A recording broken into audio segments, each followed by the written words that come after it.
I don't cry when it rains no more, or I get dirt on my shoes. I don't mind climbing 8 more floors, 'cause these stairs are all heading to you. I don't wait for tomorrow's sunshine when I feel it today. But when it's cold in the dead of winter, remember that snow melts away. One more cold drink, one more roll, one more dance before the doors get closed. Please remember, enjoy the show. Let's get happy before we get old. We don't need plans or a fancy agenda. Well, let's just see where it goes. We got no care for the way people stare at the dust and the dirt on our clothes. Hey, my friend, we'll never say Man, I was just having a little music moment. Come on into the Cajun cooking experience, everybody. I'm Spuddy, and my buddy David Hubbell is going to be joining me tonight because we have a special show. Not only are we going to cook a chicken sauce piquant, which we're going to talk a lot about, but we're going to talk about something that happened 101 years ago. A major cyclone that destroyed the church, the old church in St. Philip Parish, the day they were having a fair to raise money. So I'm going to give a few shout outs. Randy Cajun is in. David's waiting to come on board. What you say, Darren? And hello, Mildred. What you say, Lucy? You got your bathing suit ready. What you say, Rocky? And all rolling. What's happening, brother?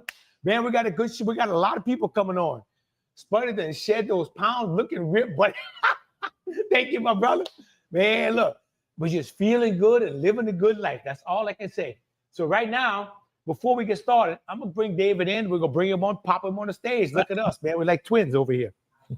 What you say, David? I'm doing good. How are you? Man, it's good. It's good. We got a lot to talk about tonight. I'm excited about tonight's show because you've done a massive amount of research on this cyclone that hit St. Philip. You had part of your family there, your ancestors, and there was a Troxler, which brings some there's somewhere down the line related to me and related to Lucy Troxler up there because that's all in that same line. So it's an amazing amount of research you did. David does have a video out. We'll talk more about that. And I watched it the other day and I went, wow. That's all I can say is wow.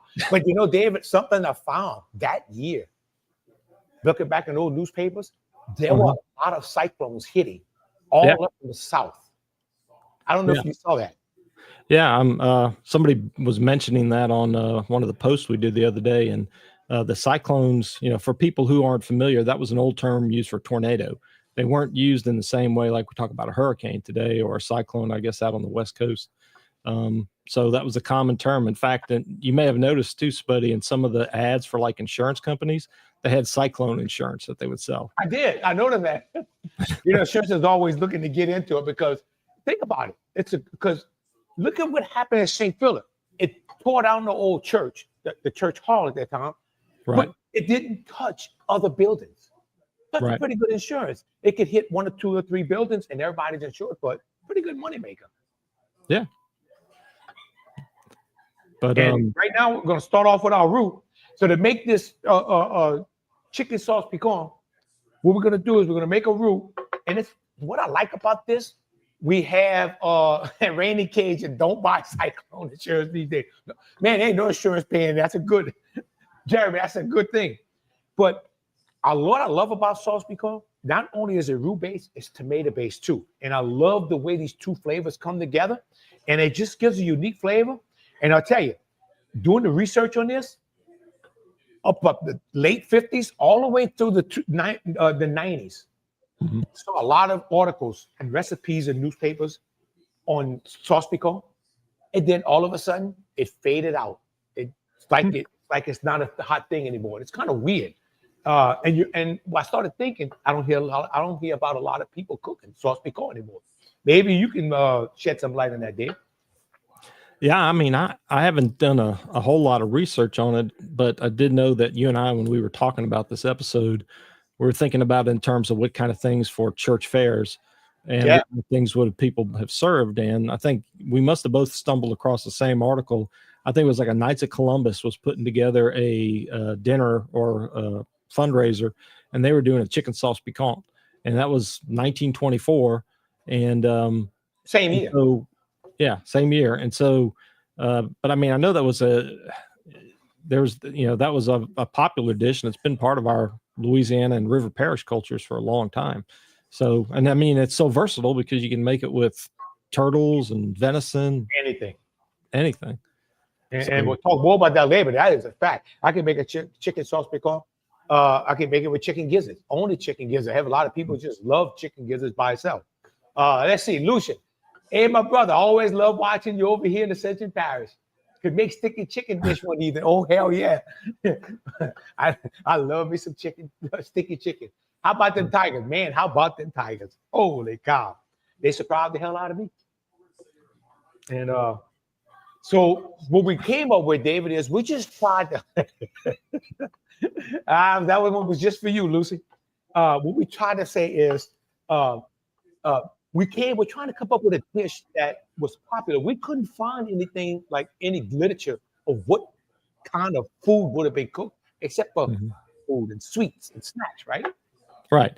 And I thinking about it, with this particular fair that we're going to be talking about in 1924, it was on Sunday. And when you think about, you would have gone to mass, you would have had your big midday meal, family meal. And so the rest of the day would have just been kind of, you already ate the big stuff. So it would have been hot.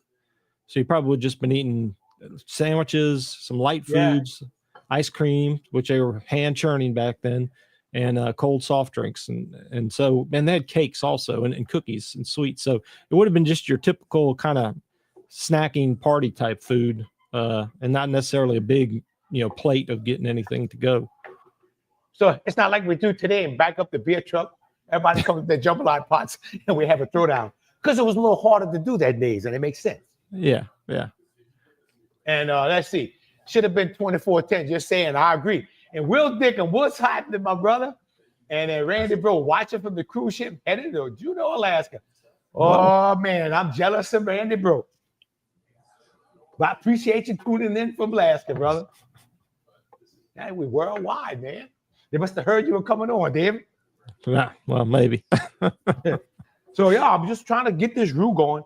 And, everybody always asks me this is about a cup of lard in here. I'm making it with lard, something that we figured they would have been cooking with, our ancestors would have been cooking with. And, we don't know what they'd have been cooking with. Summertime was another thing, and you didn't kill the hogs. And lard doesn't stay very stable in the summertime. So, who knows what they'd have been doing. But one of the things I always do is I'll pull this pot back. Let me kick in the sky cam. And you see when I kick this in, how it takes a little time to come back? This is how I know my thickness. So I really don't measure. If you want a measurement, a cup of flour, cup of oil, cup and a half of flour. Make you a good roux. What's up, John? You stopped my brother. You ain't going to be jealous. It's in midwinter. Oh, hell no, I'm not going to be jealous of her. That's getting midwinter. Ah, shit. Hey, wait. We had 12 inches of snow in Louisiana last year. No, South Louisiana. And South Alabama, too.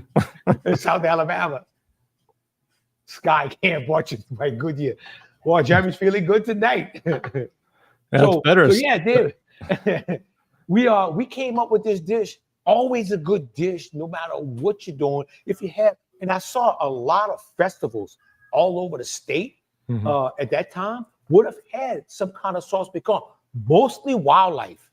I saw some with squirrel, rabbit, deer, all in the same pot. What's up, Dino? What's up, my brother? So it would have been definitely a popular dish if they would have had something. It probably would have been something like this. Real easy to cook. The only thing is, you probably wouldn't have had any wildlife. So a couple of people would have got together and killed some more chickens out their yard. Yeah. I mean, you've talked about before. I mean, having meats in your as part of your daily meals, especially way back then. I mean, a chicken would have been something you would have eaten on a Sunday afternoon for a big meal anyway. Family Absolutely. gathering. So I see people actually donating chicken to the church because people were still to today, very generous to the church when it comes to donating stuff like this, where if somebody wants to cook this kind of meal for the church. What's up, George?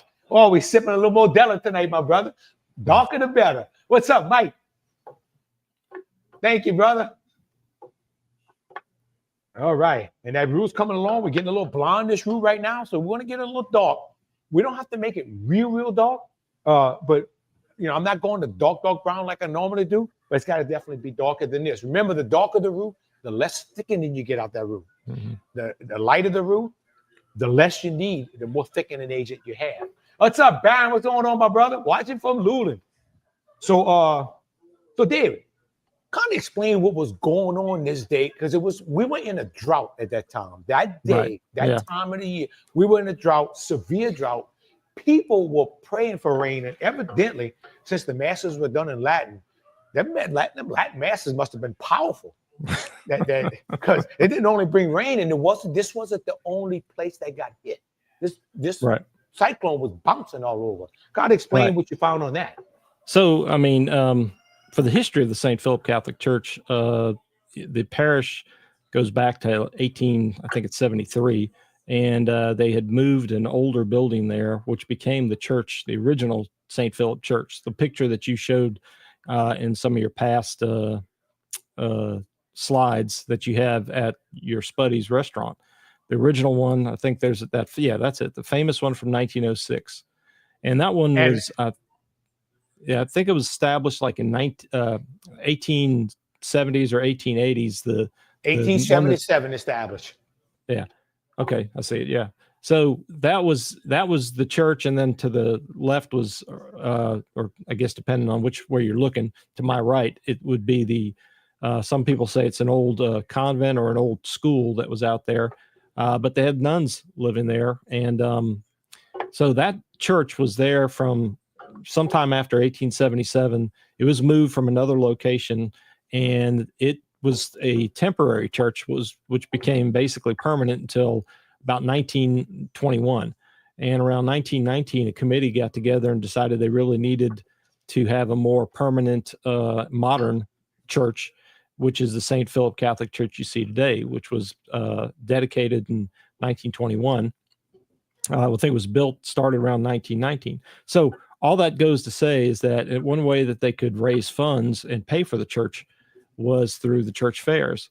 And so what you find is over time, and not just St. Philip, a lot of churches up and down the rivers and throughout probably the state, they were doing different type of fundraisers. And I think the church fair at St. Philip continued on, even though it was established and built and dedicated in 1921. In 1924, they were still raising funds to pay off bills associated with it. So that was the plan. The members of the church building committee and various members of the religious groups, they were kind of chairing the fair, as well as Father Fontaine, the priest who had come there, I think around 1919 or so, or shortly before that. And so he was there, and so they put this together. And back then, you got to think about, it was a fundraiser. You were probably drawing in people from all up and down the river as a way to entertain themselves. Plus, the fact, what I detail in my video is that I take you back in time to what was 1924 like. And, we're so used to modern conveniences of having radios and now cell phones and movies and TVs and air conditioning, running water and indoor bathrooms and such. That didn't exist. Right. So, and so the amusements, as you can imagine, without any electricity, radio was in its infancy coming out of New Orleans. So you might have had a couple channels, but you had maybe battery powered type of thing. So they would do church fairs, and they'd have a lot of the children and younger adults doing plays or singing songs. And then you had various booths around where you had people selling, I'm sure, their cakes and their candies and such. So, I mean, basically, so it was all a fundraiser. They'd get together sometime probably in the early evening, I'm guessing around 5:30 or so. when it's starting to get a little cooler, like you and I talked about, right where the church would be coming off the river, the levee back then was not as high as it is now. So you probably have a good breeze. Or like somebody said that when they built the levee now, they shut the breeze off from the river. What's up, Donald? Thank you, my brother. But yeah, they turned off the breeze when they built the current levee because they always had a breeze coming off the river. So they makes sense. So it would have been, basically what everybody was looking forward to is especially during this drought of that summer of 1924. Farmers were having troubles all throughout the South. And so they had been praying for rain. And they'd been praying for months. And I mean, you can read the newspaper reports. I mean, it was in the 90s, upper 90s, and they had hardly any rain for such a long time. The crops were suffering. And so Father Fontaine and many others, I'm sure, were praying for it. And, they got together sometime around 3:00. Usually it was most of the church members who were going to be putting it on. They got together a little early. And all of a sudden, clouds started coming up. And they were happy because now you're seeing some rain. So I'm going to let you tell us what you're doing right now. Okay. So right now we're adding the onions to the roux. What we're going to do is I want to cook these onions down. I want these sugars to come out these onions, and it's going to help stop the cooking process for the roux. And but you got to let these onions cook a little bit. A lot of people want to throw the onions in and rush it. Don't rush it. Let these onions cook in here a little bit. Keep it moving, and you want to let these onions start to sweat in here, but it'll start letting these sugars out. And then another thing I'll have a little tasso in tonight. Always like a little smoked meat and maybe some tasso, which is going to be we'll be selling that in the store starting in October. Because I've been enjoying really cooking with it. And the difference between tasso and andouille is not much except I season the hell out this tasso. Whereas I got to hold back on andouille. What's up, Claude? Hell yeah, I think you smell it. So we're going to cook these onions down a little bit. And just let them cook and let that tasso cook in there. And one good thing about the tasso, you can cut it in smaller pieces. It'll give it a good smoke flavor because it really sucks up the smoke really well. But you won't overpower it with the smoke. It just gives that little hint of smoke. Works good in beans, works good in greens, stuff like that. People that don't like a heavy smoke, tasso is really good. Not a big seller on my side of the river, West Bank. But if you cross the river to the East Bank, they sell the hell out of tasso. Okay, so we're letting this roux go ahead and just get going real good in here. And we got a nice golden brown roux. So remember, I got some good thickness in here because I didn't go dark brown. And when I make my sauce piquants, I really don't want it really, really dark. I like it like this. And then what I'll do is I'll start bringing in. No, that's what I want. I want the tomato sauce. I'm going to bring this tomato sauce to let it cook with this roux a little bit. Okay. And get ready to add this stock in. All right. And all right. Now we're starting to get this thing rolling. We're getting a good. Now we're starting to build our gravy. This tomato will cook in here. And I don't have to let this tomato cook long. It's not like a paste where I have to fry it down. So I'll let it cook a little bit. Then I'll start bringing in the stock. And to make this stock this evening, I took a couple chicken wings of all my vegetables. I just put them in. I just put them in the pot and let them cook. But the chicken wings, you can see them right here. I can get them over. I let this ball pretty good. So that's already, it's basically already cooked, but it let a lot of good flavor out in this stock. And then thought about throwing some chicken gizzards in, but I didn't have any. So decided I couldn't do that.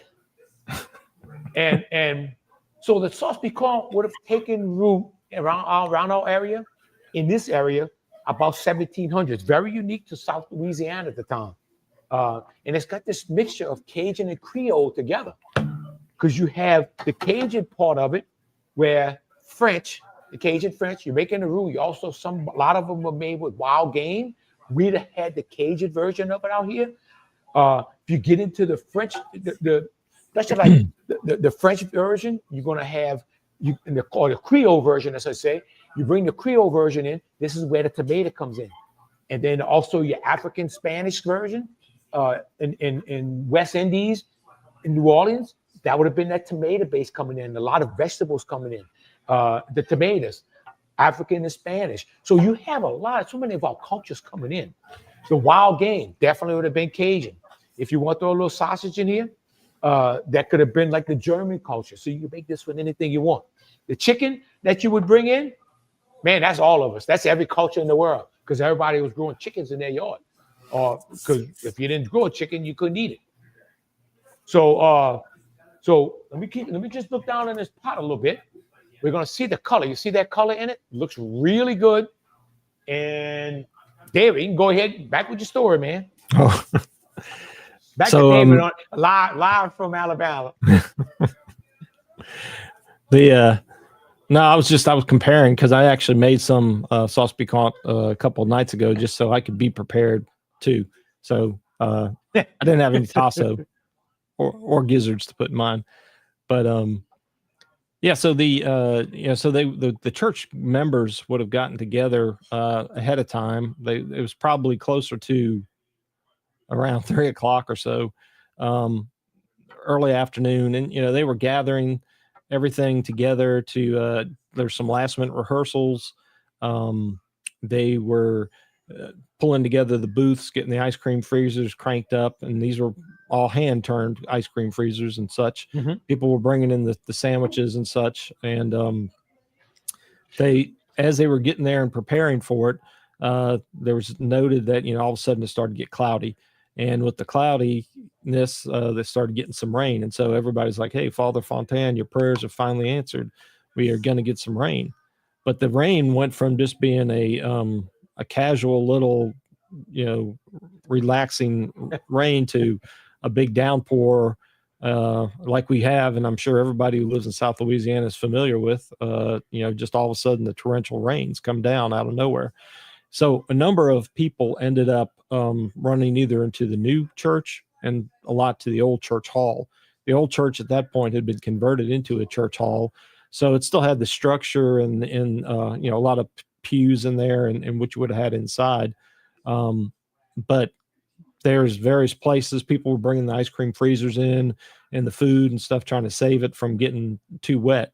I think there were some reports of even people going over to the Kosniov Ford dealership even then, because it was built started in 1915, so people in that vicinity were just hanging out trying to get safe from the rain. And in the video, I actually had a firsthand account that I was gifted when I gave this talk back in 2015. And so, or it was actually 2010, and a lady, Miss Bertha Wagasback, her father, Leon Abadi, happened to be a young child or teenager at the time, and he had recorded his memories on tapes. And so she gifted me with these firsthand accounts on the tape, because I never had a chance to. Yeah, that was really awesome to listen to. Yeah, his and the story behind it too is she gave me the tape. I was excited. I did the talk in Laplace, and I was driving home, and I typed it, put it in the car, and I could barely hear it because the quality was really bad. And up until when I was started to prepare the talk, I didn't have a good copy of it until her son, Raymond Wagasback, went back, found the tapes, and he got me digital audio copies of it. And it just brought it to life. And so I was able to meld it into that video.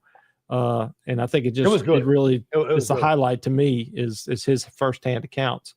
So a lot of people, we'll get into it a little bit later, but a lot of people didn't really want to talk about it because it was very traumatic. As people go through that, it's really hard. The history starts dying.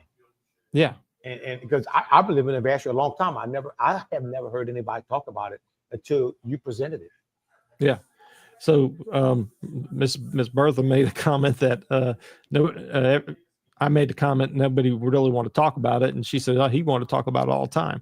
But he went in there. His father had just been in. He came out, and shortly after he went in, Father Fontaine was going. They said, you got one of the shutters is on the rectory. So the rectory that's out there today is the same rectory that was there 100 years ago. And the new church is the existing church out there. So I had a nap. And And so they said, Father, one of your windows is open. You need to go close your shutters. So as he walked over, the winds were pushing down on him, and he was barreling down. He went, and as he closed the window and he turned, he looked and he saw a cyclone come down and hit the top of the old church hall and basically kind he of just left. it. He just walked out. left. Right. And it lifted and it just collapsed. And there was reports of anywhere from 40 to 100 people trapped underneath the rubble. And these were old ancient cypress beams. Doing research. What was the weight on them, Dave? I think like 600 to 800 pounds is what I calculated based on just the diameter. Now, I was using information I got offline, and I don't know whether the cypress, back then would have been even denser, and I don't know if it would have been maybe a couple of 100 pounds more. But it killed instantly 8 people, one of them being my great grandfather, and who's also the Rainy Cajun's great grandfather too, Arthur Hubbell, and his sister Virginia, and then it was Stephen Heidel, Stephen Heidel and his wife Elia Wagaspack Heidel, who were living at Laura Plantation. Their son Stephen Lewis Heidel, who was living at the St. Joseph Plantation, as well as Dr. Roland Wagaspack's uncle, Dr. Birchman, or he wasn't a doctor, but Birchman Wagaspack, who was just 21, and then 2 young girls, both of age 5, Lucille Marie Trosclair, or I always get them confused, or Lucille Trosclair, and then a young lady, a last name of Fernandez, and I'm drawing a blank. I should have been saying the name all last 2 years, and I'm just drawing a blank right now. But Florence Fernandez. And so they were killed instantly, and the cypress beams struck a lot of them on the head and killed them. Oh, yeah, instantly. you done. Yeah. And there was one that passed away, Stephen Heidel, Ambrose Heidel's brother, was died 2 days later or 3 days later. So there's 9 total that were killed, 9 total. and 8 instantly. And so, automatically imagine everything you're going from being in a happy, jovial, fun period of time to all of a sudden, just sheer shock and terror. And I mean, this happened in seconds. And so then it became a rescue effort. Yeah. So hold that thought, David, because I got a question about the time of the day that happened. So right now, y'all saw me add some ingredients. I put some shallot bottoms in. The way I feel about the shallot bottoms is this. A lot of people probably wouldn't have had onions or couldn't afford onions, or maybe at the time of the year, they didn't have any. But this time, but they'd have grown shallots. But years earlier, go back a couple hundred years, especially when the French first came in, using wild onions out the yard would have been common. Wild onions used to grow, and the little bulbs would have been used. And I did some research on that. People did use them. Harvey, look at that. Thank you, brother. What's up, my man Bones? And then Donald Fauché, my cousin, said, man, y'all some damn good historians and chefs there. Oh, what's up, Rabbit? Let's see. My grandma was Trosclair, and would tell us that the 5-year-old little girl was killed during a tornado. So Rabbit, he's gonna tell me more about this when I see him next time. But he said his grandma used to tell him about it, and they had this. Yeah. So that was the Trosclair then. Yeah. And so so instantly, like I said, 7 of them were killed. And the memories from Mr. Abadi, that he saw all these people, he names them, and in somewhat detail too, that about what happened to them. And so, some people didn't really talk about it because it was so traumatic. The other aspect of it that I detail in the video is that in addition to those 8, there was probably another 20 or so that were injured. And if you go by the newspaper, they were all, more to die type of thing and sensationalism.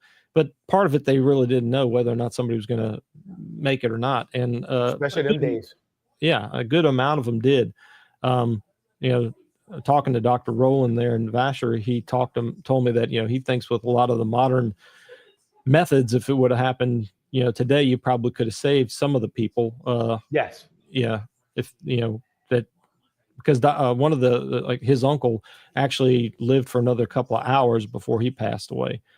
Wait, think about this. You'd have had AdMed come in, fly a bunch of them to Charity Hospital, and went into the trauma unit, and some of them would have survived. That's now.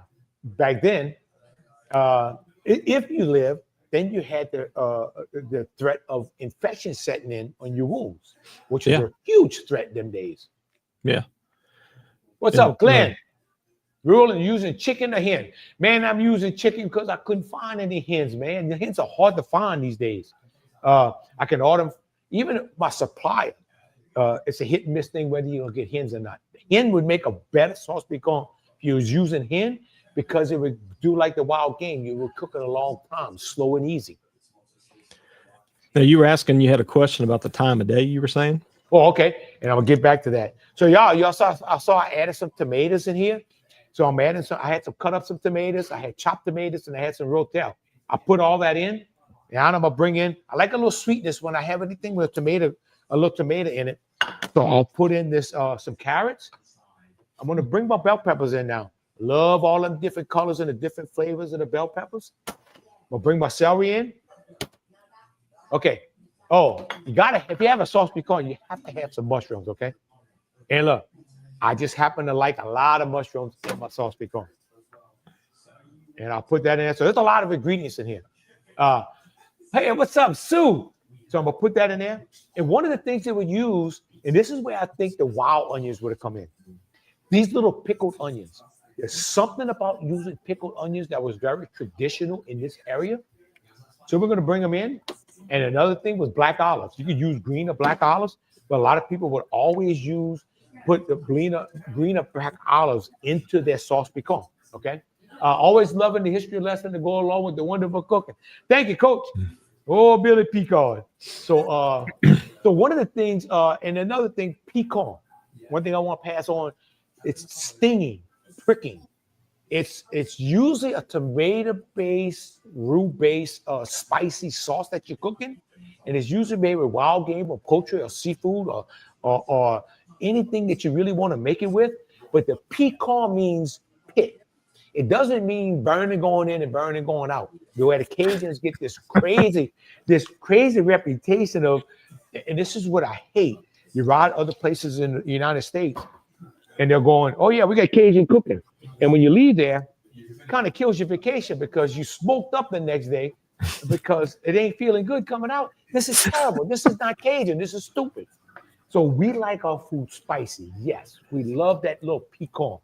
What we do not like is to be lit up, okay? And the first use of the word sauce piquant in English was in 1759. It appeared in the Oxford English Dictionary. Just a little trivia there. So, David, if you that happened around 3:00 in the evening, right? Okay, But the festival or the fair wasn't till 5 that evening, right? Right. I think it was about 5:30 is what the plan was. Okay. So you only had people there that were setting up, people practicing for plays. You didn't have the whole congregation there yet. This could have been a lot worse. What'd you say, Brian? So it could have been a lot worse. That's an excellent point. If you would have had so many more there, like I said, the estimates of 40 to 100 were in the old church.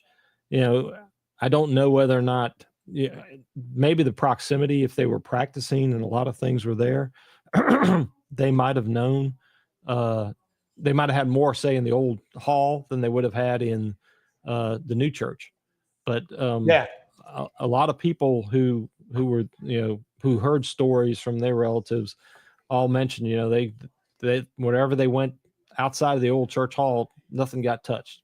So, that, like I said, I'm estimating there was probably 100 based off of what the newspaper said throughout that were on the grounds. But then there was also, I don't know if I ever told this to Jeremy, but there was a story my Uncle Dennis told that when our grandfather, he was 17 years old at the time, he was the oldest, and he had dropped his dad off for the fair, and apparently he had gone back home to wash the car, is what Dennis told me. Now, he may be prone to tell stories too. But anyway, he said, when he came back and he was driving back after he had heard about the tragedy, or he was driving back, maybe he hadn't heard it, but the people around there, the rescuers, didn't let him go because they told him you didn't need to go see what was happening there. Trying to protect think about him. it. Probably did go wash his car because you wanted everything. You wanted to have your best clothes on. You wanted to be clean. You wanted you didn't want people talking about you. This was a big deal back then. You went to that church fair. You didn't need anybody, loud capping you, like they say. You wanted to be on your best behavior. Let's see. Glenn says, I've seen many people add squash mushrooms and all type of add-ins. Glenn, this dish is open for anything. This is what makes it a great dish. You use your imagination in this. Summertime, garden time, if you want to throw some vegetables in like squash and all, absolutely.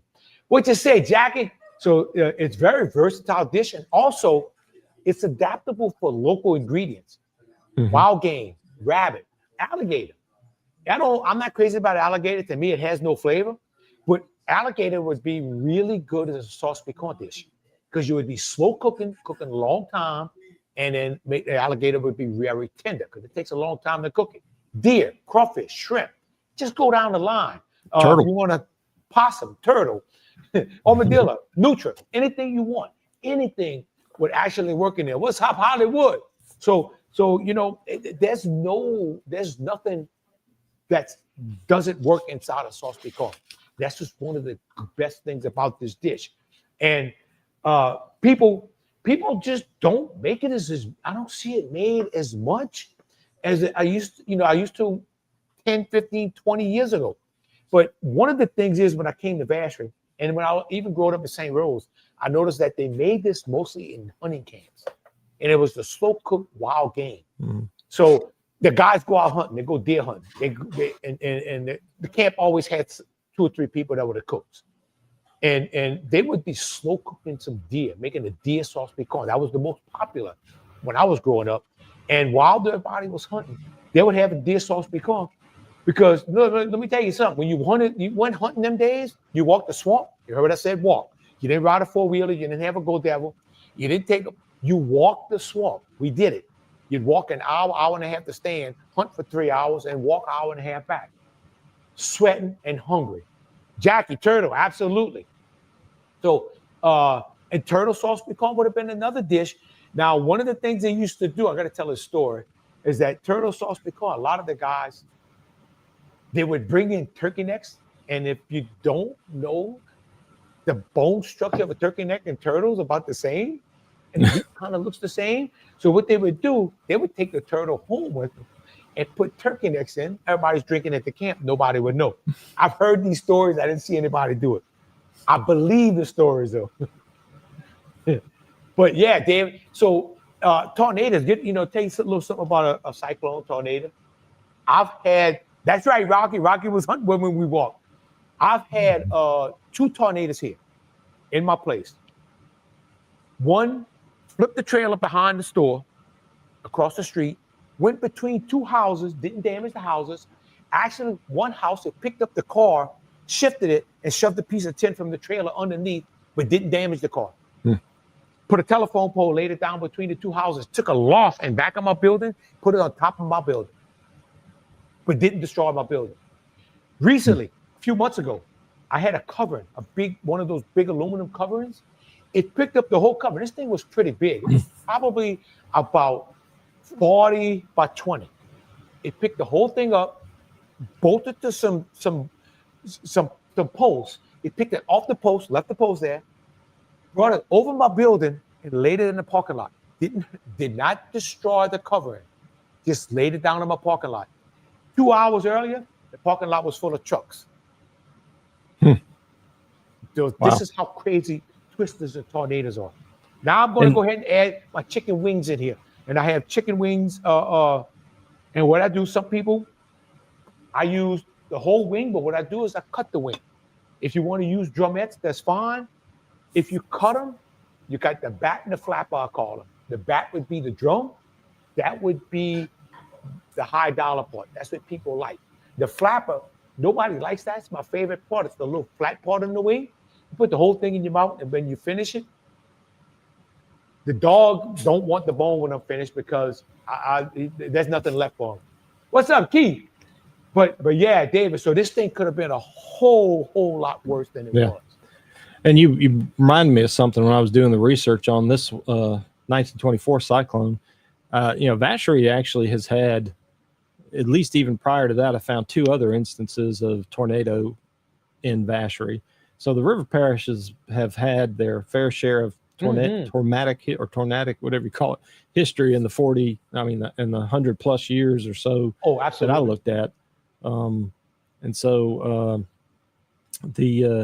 But yeah, that's an excellent point that, they were there 2 hours, at least 2 hours before anybody was going to really start attending and the fair. So it could have been a lot worse had you had more people there. In the accounts of like my grandfather, Arthur Hubbell, he had, when the beams came down in the church, they talked about him saving his mother and pushing his mother and his cousin and a sister out of the way when the beam hit him. There are stories about Stephen Lewis Heidel, the younger one. He had his four of his younger kids with him, and I believe he had actually thrown himself over them as they were in the pew, and he got struck and he saved them. But the little girls, and that the 2 instances, one of them I think had ran away from the group with her family, ran down the pew, and a beam hit her, and I think the other one, something basically similar happened. So it just depended on where you were standing in that church. It goes back to when it's your time. Yeah, there's not a whole lot you can do about it, and it's had to be a scary thing. And you figure this building was collapsed, so they had to start digging people out, moving the big beams and structures off of people to get to them. And Dr. Lionel Wagerspack was one there. Then there was a Dr. Fernandez, right? Right. His daughter was, so Dr. Fernandez was the doctor down in Edgard in St. John Baptist Parish. And so his youngest daughter just recently died. She was a Vacherie postmistress, Juanita. Oh, Juanita. I knew Miss Juanita well. Yes, indeed. Yeah. So that was that was the youngest daughter. But he arrived on the scene to help, but also, he was obviously in shock when he found out that one of his children was killed. Absolutely. It was reported that, 2 of his kids, like 2 daughters were killed, but he only had 1 at the time. But I didn't realize this when I did this story the first time, that she was a twin, and that her brother lived up until, I think, 2016. And he was a Dr. Wait a minute. Fernandez. There's 2 doctors that worked there, and both of them lost a child. Yep. Wow. Yeah. And Glenn said his pop would clean his own turtle. It was yes, it is a process. It is a process, Ben. You got that right. But that's amazing. 2 doctors, both of them lost a child, and they had to not basically put them on the side because they were going already and work on people that had a chance. Yeah. I mean, they they were reports of how they were shaken, but they just kind of, they had to save others.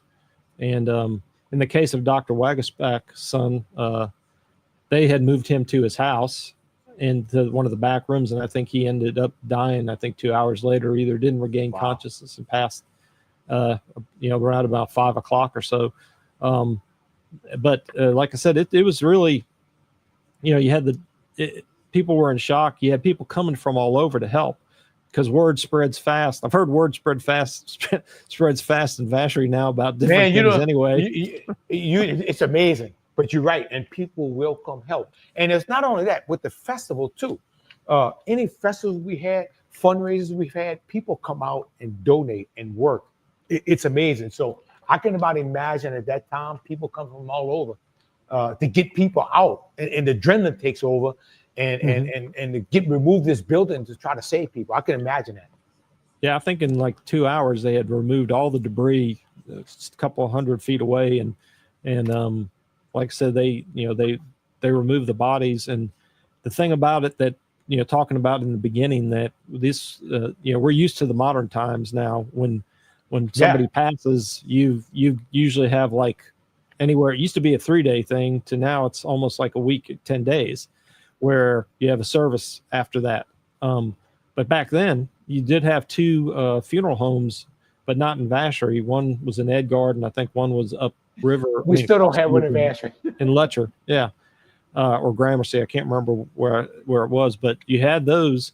But even if, and you had the modern embalming techniques and such that you had today.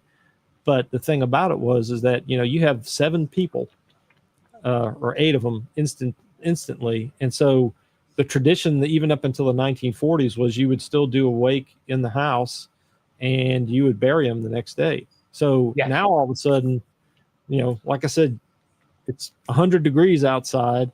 You have this torrential rain comes down. You have all this tragedy happen. You're pulling everybody away. You're in complete shock. And then now you've got to go to the next step, and that's preparing the bodies for burial. And so you had wakes up and down the river, 4 of them at Laura Plantation, 1 at St. Joseph Plantation. I surmise that what the Virginia Hubbell, a great aunt of ours, would have been at the Hubbell house. And the young which is a mile upriver from the church. Right. And Florence Fernandez, young lady, she would have been, they actually, because I don't think the Fernandez family, from what I was told, they didn't feel like they were necessarily part of the old Vacherie community, the front Vacherie area. So I think that they took her to her uncle's house in out in the Gretna area. And I think she was buried in St. Peter's in New Orleans. Okay. So, but then at this time, and I'm sure a lot of people want to go pay their respects, but you also had 24-hour, you had round the clock wakes. My grandparents, my daddy's mom and dad were done all night long. I had no idea that this is the way it was. But back then, I guess they was in the house, and I'm imagining a wooden cypress coffin that probably would have been made at that time, getting ready for the bodies so that they could bring them in the house and wake them. Yeah. Is that right? Yeah, that's what I've, looking at other people who had memoirs from around growing up in the river parishes, that's exactly what it was. So that's what I talk about in the video too, is that, now, like I said, you've already gone through the trauma, getting everybody prepped, and then you've got the wake. And then the tradition was people would come, family members would come from all over. And so, by the time all the preparation must have taken place, it had to be, I'm guessing 9 o'clock, 10 o'clock at night. And then they stayed up with the bodies. And I'm sure people were too shocked to even sleep. And then those who came, so they had a joint funeral mass the next day at St. Philip at the new church. And it was at 4 o'clock in the afternoon. And that's one of the memories that Leon Abadi recounts, is all the caskets were down the main aisle. So anyway, you end up with, it's 24 hours later and everybody probably hasn't had a whole lot of sleep. They're in shock. They're, I think about the numbness everybody must have been feeling at the time. And then as I detailed, when I start reading some of the articles, there wasn't like the hearses, and there was some cars and stuff, but it sounds like in a couple of cases, like with Virginia Hubbell, that they actually she was a member of the Daughters of Mary. And I think that she was like president, and the members, tended her casket from the house to the church. And so that was like a mile walk is what I was thinking about. And it's 100 degrees outside. And, back then, and they dressed in their funeral clothes. So they're really dressed. Yeah. So, I mean, it's, like I said, when you really, and I've been fascinated with this since I was a kid in the late 70s, early 80s. And so when I read the articles and find the new information on it, and I start digging into what it was like back then, you start thinking about how tragic it really was for folks. Oh, no doubt about it. You have a small community. Population is not very big. Like you had it in your notes. We were around 1,000, 1,400 in this community. I can't remember. Yeah. It's not a big community. It's a very small community. Mm-hmm. And everybody's really, really, most people are related at this time. Oh, yeah. Most people, this is their cousin, aunt, uncle, papa, my mammy, a distant cousin. So everybody knows each other. So you feel this. So everybody, and that's an excellent point, Spuddy, because the it was, I already talked about, you had the Stephen Hydell and his wife Elia, their son Stephen Lewis. Well, she was also she was the aunt-in-law to my great grandfather Arthur Hubbell, because his father-in-law was her brother. And then Dr. Wagasback, the branch of the Wagasbacks, Elia and Raymond Wagasback were related to Dr. Lionel Wagasback's family. And even the Trosclair, she was like a great niece of the Hydells. So you end up with all but Florence Fernandez was related to each other. And so that hits a community really, really hard. And so, finishing up on the actual funeral mass, the bishop, auxiliary bishop of New Orleans, because it was part of the Archdiocese of New Orleans then, or the Diocese of New Orleans. I'm not sure if it was Archdiocese, but he came up, so he had to come up by train, I guess, back then, or maybe they had still steamboats, but he came up the river to participate in the mass. And then you would have had other priests from around the community. And I theorized like St. John the Baptist and St. John the Baptist, St. Our Lady Michael's, of Peace, St. James, St. James, absolutely. And so it's reported in the paper that there were 5,000 people in attendance at that mass. Okay, people, this church holds max 350, maybe. Yeah, 400 is what I was told. Yeah. 400, and if you put 400 in there, you are really not comfortable. Yeah. Yeah. So and once again, there was no AC back then, no electricity, and so when we were meeting for one of the discussions that we had recently, when you stand outside, if you visit St. Philip Church, you can imagine 10 times the amount of the inside around the outside, and it's like that would have taken up the whole area. Absolutely. And then after that, you would have had even the mass. It would have been a long, in Latin, hour at least mass, and then you went to the cemetery behind it, and you buried them. And then you do each one. Right. And so, now you're looking at probably almost 7 o'clock or 8 o'clock that night, finishing up the next day. You had to be there. You had to be there because, in a small community, you're going to be talked about if you're not there. Yeah. You had to be there. But the shop, you wanted to be there. Yeah. So, like I said, it was so because of as we've built it up here, and what I tried to detail in the video is that this was so traumatic that the after effects in Vacherie were, people talked about it. The other great aunts of the Hubbells, they ended up, whenever bad weather would happen, they would, pardon the expression, freak out.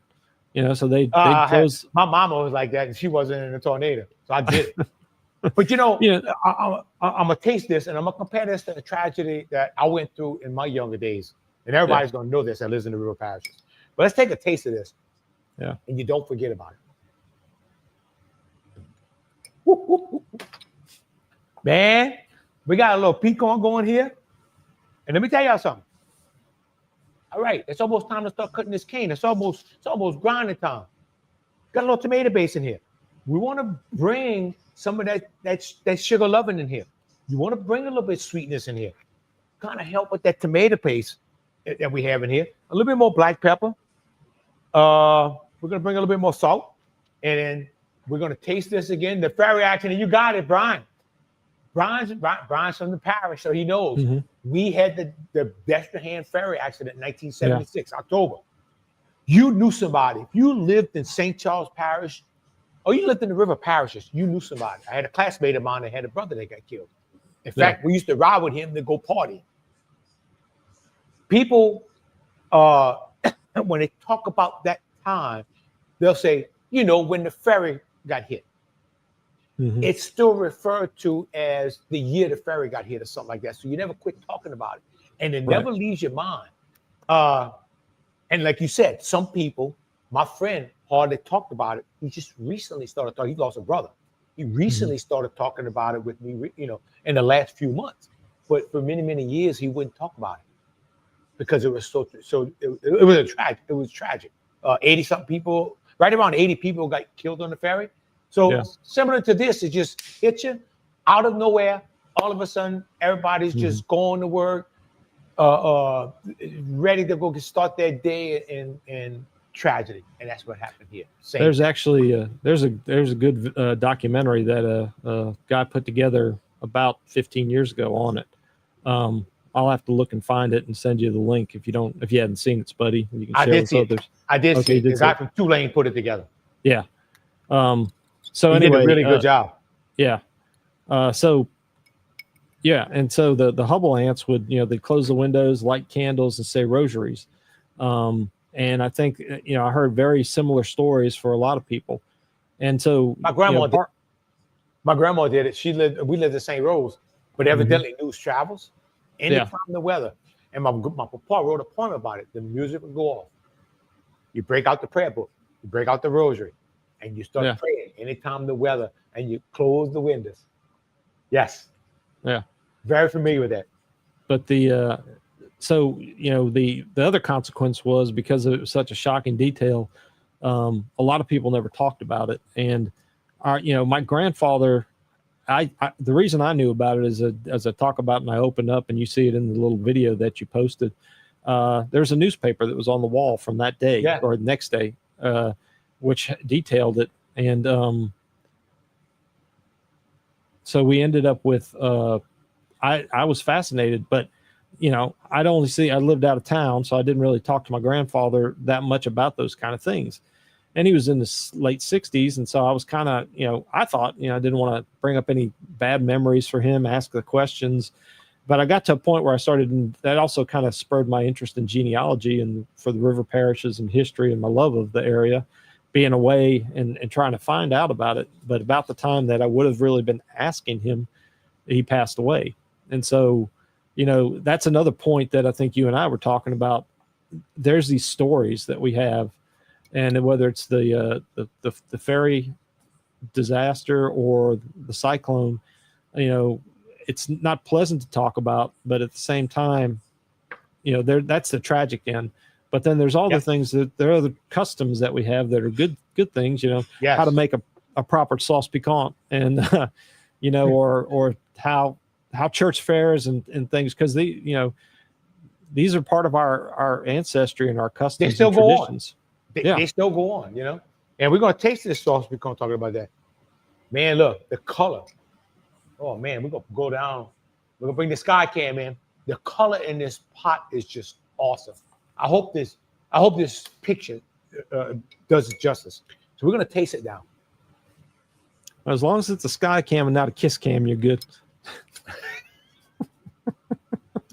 No kiss cam in this. No kiss cam in here. I forgot about that. Okay, man, it's the French bread time. It's the French bread time. All right. So we've got good chicken flavor in here. Great stock that we brought in. You can taste the tomato, but the tomato's not overpowered. Now, if you want to put more tomato, it's got a little red tint to it. If you want to put more, that's up to you. This is a dish that you can make to your liking. You don't have to. People always looking for a recipe for sauce piquant. Basically, it's what you like. I'm going to give a basic recipe, but you get creative. This is a time to get creative. This is one of those dishes that really, really do well with creativity. Oh, Melissa, it's coming, man. So watch this. So about sauce piquants, when I was making it the other day, I try to find some mostly river parish recipes too. And as I told you, I think the first one that I had was that I actually tried, I think, was at Laurel Plantation. Somebody was making it as part of the Christmas thing. And that's when I had it, and I saw the olives in it, and I was, because I never had really seen that, or really hadn't tried it too much. I don't know if it's a Vacherie tradition or what, but I always saw the can, the black olive. What? And you can use green if you want to. Yeah, I think this was green olives, but I looked at the Oak Alley cookbook had a recipe that actually had some of the green ones in it. But Oh man, holy cow! but the question I guess I had is that when you see a lot of the modern recipes, people put it. They often put the cream of mushroom soup in it. Oh, okay. I'm glad you brought that up. So a lot of people cooking these days. I see it a lot in jambalayas. I see it a lot in like any kind of stews. People put the cream of mushroom. You know, if that's what you really like, go ahead and put it. But to me, you're starting to get away from the farm to table, and you're going more of the process. A lot of salt and cream of mushroom. Not that there's anything wrong with it, because I used to use it. But you're starting to bring in artificial flavors in it. And I try to keep mine as natural as I can bring it. So it's just a me thing. It's just what I like. But if you want to put it, no problem. Yeah, Melissa, I said French bread. Ooh, and it's good. But yeah, we've seen that a lot. I do see that a lot, David, when they do that. And a lot of canned goods. I try to keep canned goods out of all my cooking. The more I can keep them out of my cooking, the better I can keep them out. The better my dish to me. But if that's what you like, it's your thing. To do what you want to do, baby. So I got mine just in time too, Spuddy. All right. So David got his over there. Bring it up. Wait, I can't see it. Bring it up a little bit more. There you go. All right. But you got yours a little bit more red than mine. Yeah. And I got my French bread too. Oh, yeah. You got it. And you told me you had Leinheimer? Yeah. All right. And man, you got it over rice? I think so. So what I did with mine is I put it over brown rice because canned soup wasn't available from the original recipe. Melissa, you got that right. Canned soup was not available. But it's being used a lot today. A lot of people use it. And what you wind up with, to me, you wind up more of a soup flavor than the natural, this raw tomato-based flavor. So you got to be careful with that. But like I said, if it's your thing, do what you want to do. Because I showed you how I ain't going to tell you who to sock it to. All right. Now we're going to take a taste of this. Melissa, Kramer, Hubbell, did you see I put in the parsley? I didn't hate on the parsley tonight.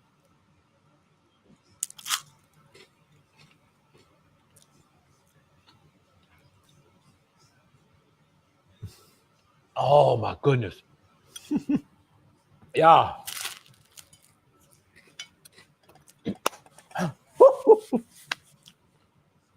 Man, if I had run back here, I'd be jitterbugger. This stuff is good. Tomorrow it's going to be a whole lot better. But you know, the thing is, look, I did this we're out there, we're right at an hour right now. I cooked this in an hour. You were doing wild game, this is a 3 to 4 hour dish, depending on how old your wild game is. When they used to do it with deer, go back years ago, there weren't feeders, there wasn't feeding deer soybean and corn and all this stuff. What they would do, the deer were living in the wild, especially in the swamp. We'd run those deer with dogs. So if you killed that deer while being run with dogs, that was a lot of blood in the meat. So it would really have a strong taste. And it have a strong wild taste. The deer were eating like acorns, stuff in the swamps. It was living off of that. Didn't have nobody feeding it. So this meat was strong. This tomato would help tame that flavor. And that was one of the reasons for the sauce piquant. Because if you tried to make a stew with it, you either had to soak it in milk, soak it in vinegar to try to kill that wild taste. If you didn't, sometimes it was almost, if you had an old buck, pretty much you couldn't eat it. It would get pretty rough. All right, Keith, when you going to open the restaurant again? Steven? Never, not me. Restaurant is done. But I'll just keep on doing cooking schools. I even put a little sugar in mine too. So, oh yeah, you got to have that sugar. Yeah. Because with that tomato base, that little sugar gives it kind of cuts that little tang, but it gives that little sweetness, which is really good. It goes well with any tomato base. Then you can taste the sweetness of the carrots in here, all the juices from that chicken that's coming out, and boy, just so much flavor in here. Like somebody said earlier, you can bring squash in here. You can bring anything you want in here, any vegetables. Like I could bring peas in here right now for one. I could put some petit pois. Yay, history and cooking. We would love to have a bowl with fresh bread. Sharon, come on down, Sharon. Ooh. Now, my wife, when she tasted it the other night when I made it, she made a comment. It reminded her of something her mom made. And I think we both thought about it at the same time. And similar to a lot of chicken cacciatoris. Mm-hmm. Yeah, I believe that. And in fact, you gave me a recipe for chicken cacciatore one night. We're going to have to make it. Probably have to get it from me again. I was supposed to make it, then I never got to it. I think I gave you the goulash. Yeah, that's what it was, the goulash, which was interesting. Dale Wagenstein, better known as Rocky. Yes, this is for tomorrow night, brother. So wear your stretch pants because you're going to love it. So y'all, this is the chicken sauce piquant. I'm going to tell you right now, this is one of those Cajun dishes that you don't have to have all this specialty meats that we have out here. No, we have our andouille and sausage that we make out here. People can't get other parts of the United States, especially the real andouille. What's around, once you leave the river parishes and you leave the German coast, it really, you get away from real German andouille. You start getting what we call sausage with a lot of pepper and with a fake name. Call it a fake ID. But out here with this, you can make this with anything and have a really fantastic dish. Put your few Cajun spices in it. And one of the things that I really like in it, and I don't have up here, if I had a little hot sauce to put in. But as you can see, I don't know why I didn't find this bottle. Put a little hot sauce in here. Make it more piquant. This is not only going to add to the tomato base, it's going to add to a little bit piquant to it.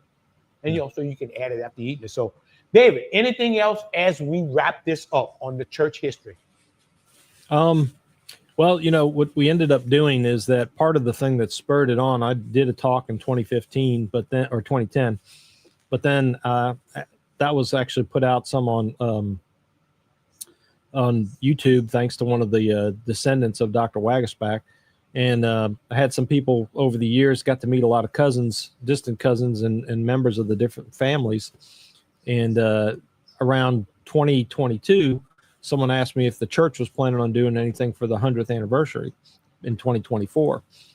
So I wasn't aware of anything. Like you said, a lot of people had kind of, I don't want to say forgotten, but a lot of the old folks that were kids or their parents or grandparents were the ones who were lost, didn't really, they weren't around anymore.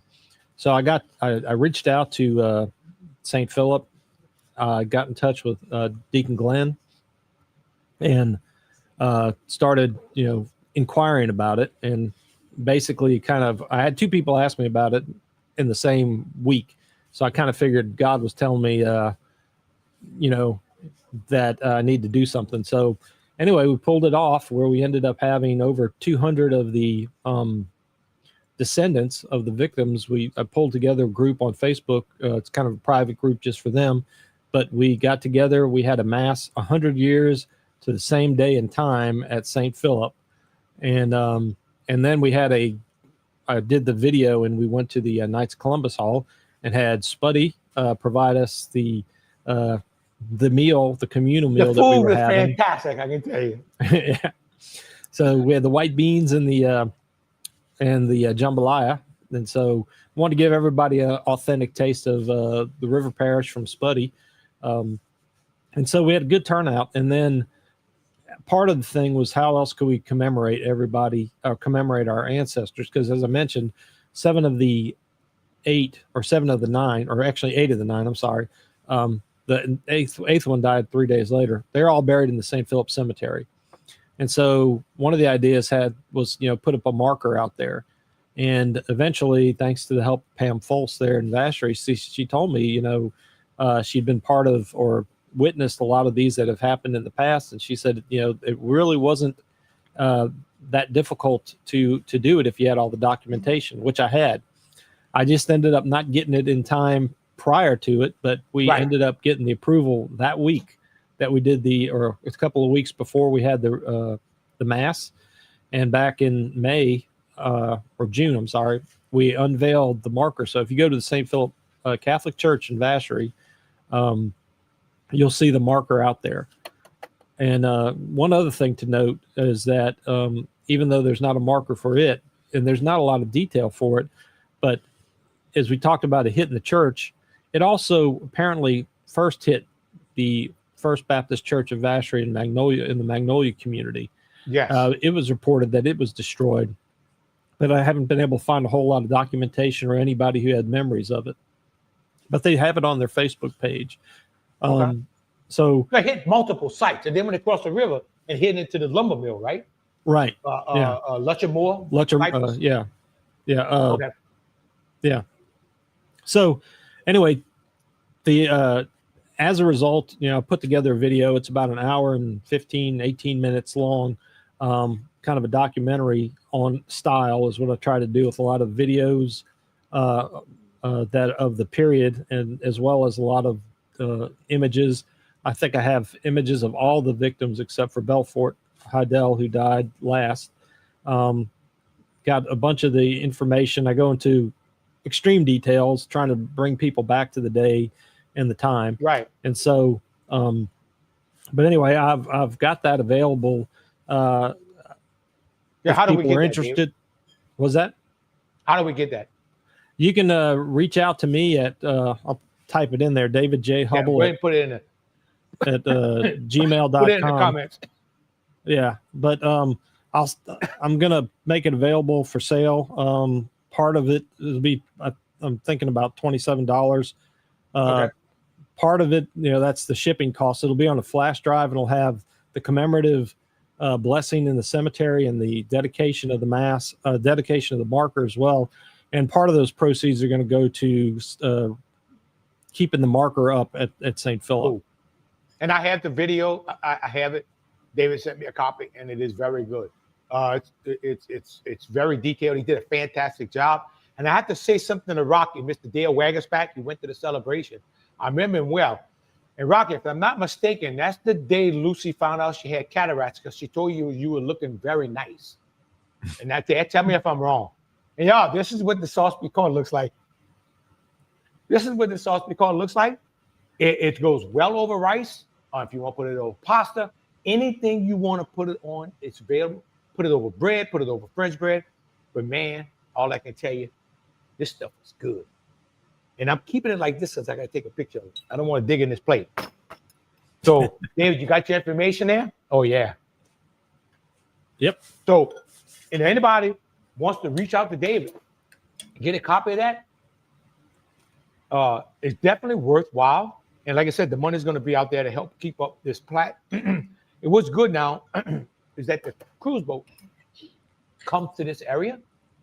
And when I do the bus tours, I tell everybody, because they go visit this church. That St. Philip Church is open all day long. You can go sit in there and visit, pray, whatever you want to do. But I tell the people, I said, church is open, but go read the plaque. And I give them this story. David, David and I talked about this. One of the first things I give is the history of this tornado that hit the church 100 years ago. Mm-hmm. And what was ironic is Birchman Waggersback that died, David. Mm-hmm. His name was John Birchman, right? Yep. Well, there's a Birchman Waggersback, same family, that was in Vacherie. This is recent. This is in the 70s. Birchman Waggersback had a son named John who was killed on a cane truck flipped on him, either 1976 or 1977. 1976. Very ironic. John Birchman Waggersback gets killed in the tornado. Then 1976, 52 years later, John Waggersback, son of Birchman, gets killed by a cane truck. Yeah, that would have been, I think, one of the nephews of him, because there was a story about a young Birchman Wagaspack, named after the first one who went to class and school. And I think so. Birchman was engaged to Etta Brignac, who's a longtime teacher. And the story I was told is that when she was teaching, and some of the young Wagaspack students were going up to introduce themselves, he mentioned that his name was Birchman, and she broke down in tears and was crying because the little boy didn't have any idea what she was crying about, but it was the fact that that was her former fiance's name. So that would have been the dad of John. So yeah. So just a little irony in the whole thing. Yeah. Well, Mike, we still here. Yeah, I was trying to think. There's I think that's pretty much all. Really, Okay. like I said. Melissa made a comment.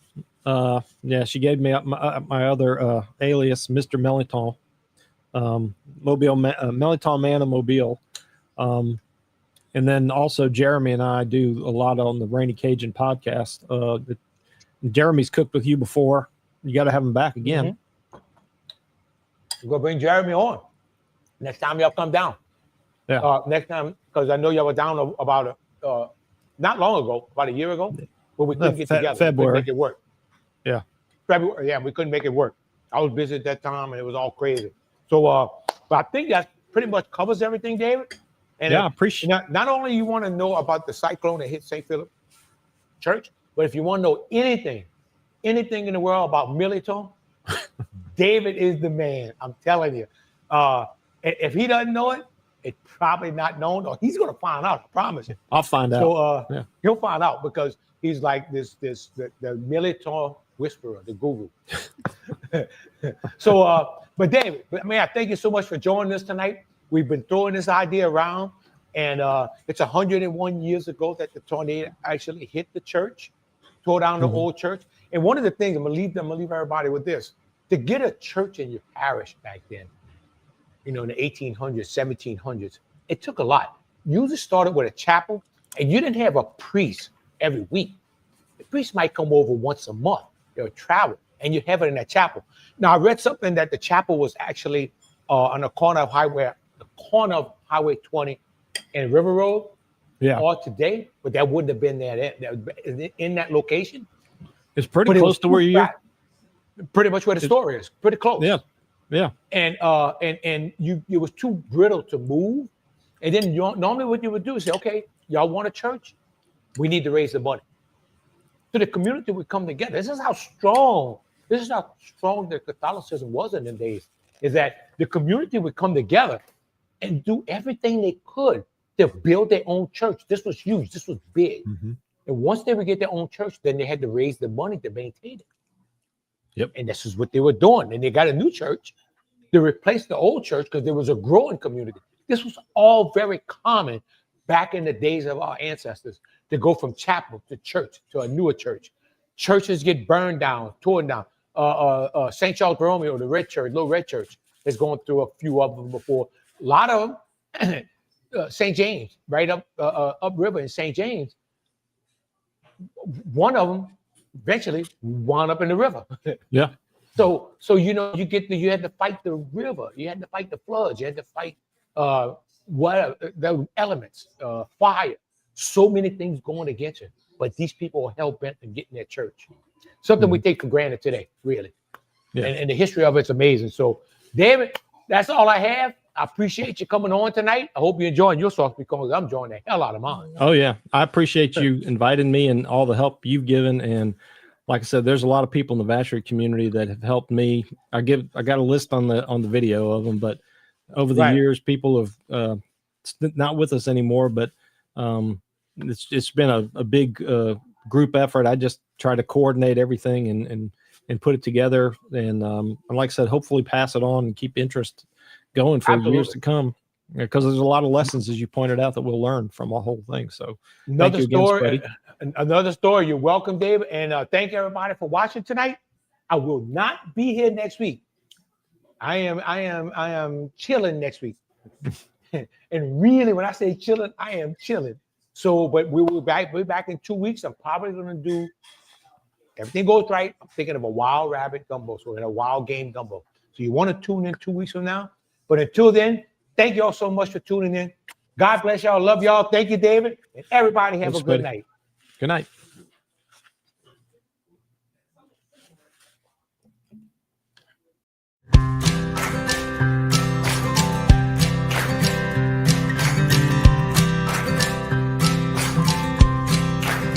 Don't get me wrong, I love my life. These concrete walls, these city lights.